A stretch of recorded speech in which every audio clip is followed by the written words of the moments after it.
Semifinals are here. The first game spots are up for grabs, but what will it take for the individuals to keep their season alive?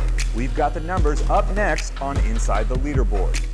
What's up, everyone? Tommy Marquez here with another edition of Inside the Leaderboard presented by Thorne, personalized scientific wellness. And can you guys believe it? We finally have live CrossFit competition with fans. And better yet, in just a few days, we'll have our first ever individual games qualifiers and first batch of athletes to qualify for the last chance online qualifier under this new system.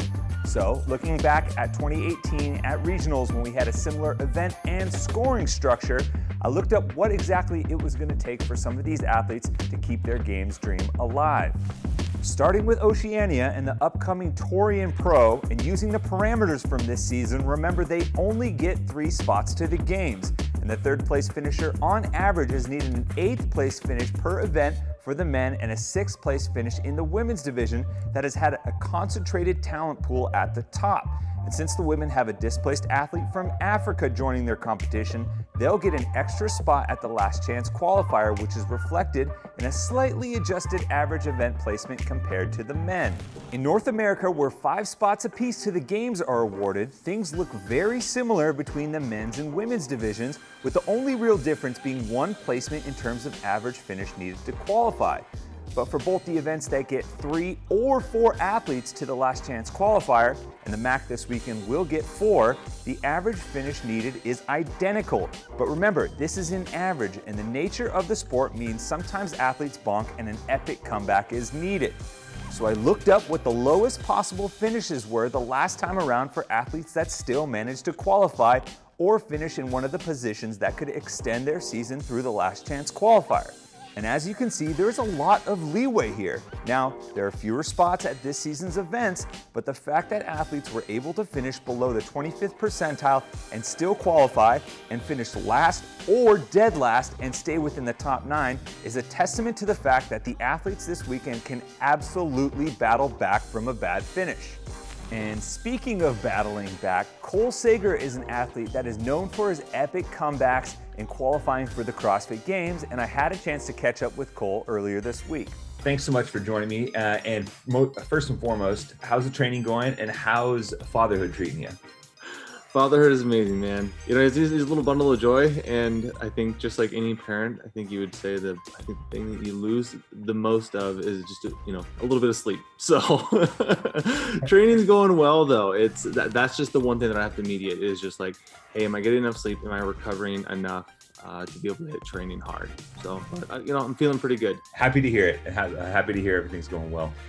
So we switched back to a more regionals-esque format this year as far as qualifying is concerned, cut lines, and what do you got to do to make it? What is it about that format in particular that kind of makes the race exciting? Yeah, maybe it's a little bit of the old school like athletics and sports that I grew up around, but it's like it has a bit of like a cutthroat, do or die scenario, and that I think that brings out some pretty spectacular things in athletes, and also their whole season not relying 100% on them being healthy for one weekend. Like you get one weekend out of the year, but that also has changed with the last chance qualifier, which I think was an awesome move for our sport because of that reason. But like I said, that I don't know, it brings out juices that are in you that you don't even know that are in you. It just pulls it out, and it's it makes it so thrilling and so exciting, and I think really fun to spectate.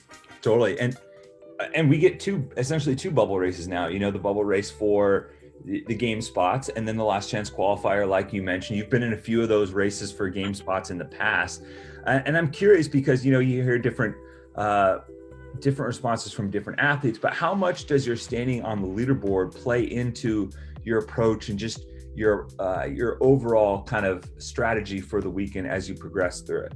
Yeah, I'm not a huge leaderboarder throughout the weekend. I think that I would say that I'm a leaderboarder to the extent of having a keen awareness. I think that's one of the important things of being an athlete is you have to be aware of your circumstance. You have to know where you are. And I think that's kind of the mindset that I get into. And so, especially getting to the end of the weekend, it's like, hey, who do I need to beat? Who do I need to take some points from even though we're all getting on the floor and trying to take every point that we can. there is some strategy to how you approach the competition floor. And that leads me into my last question perfectly. A little bit more focused version of that last sentiment that you shared. You've been part of probably two of the greatest comebacks in regionals history. If people don't remember, I got some stats for you. 2015, you start the final, you go into the final event in 7th, you're 15 points back, you finish in 2nd, only 6 points separate 2nd from 7th. Not to outdo yourself, the next year you go into the final 31 points back in 9th, you end up in 5th. Both years you win the final event to catapult yourself up into a game spot, and you had tremendous runs at the games as a result.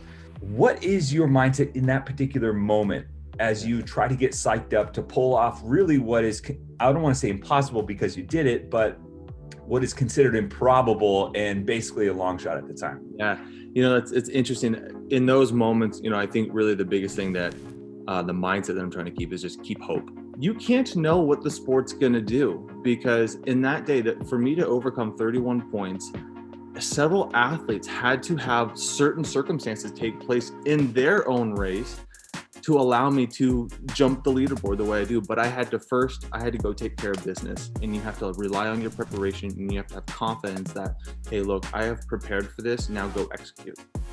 Well, there's something to it, man, because all of those things fell into place. You knocked both of those events out of the park, got an event win, got to go to the games. So I think you're onto something with maintaining hope. Yeah, I'm grateful, man. It's been a fun road. It's been a really fun road. Well, Cole, thank you so much. I won't take any more of your time, but I appreciate you taking the time to chat. Best of luck in your training, and best of luck at the WCC. Thanks so much, man. Really appreciate it. See you soon. Thanks again to Cole for taking the time to chat. That's going to do it for this edition of Inside the Leaderboard presented by Thorne. Visit thorne.com and check out the official supplement partner of CrossFit, trusted by U.S. national teams and more than 100 professional sports teams. Semifinals are here. You can catch all of the live stream action for free at games.crossfit.com, the CrossFit Games YouTube, or on Facebook Watch. If you haven't already, you can still sign up to volunteer at the games, and tickets for the games are on sale now at games.crossfit.com.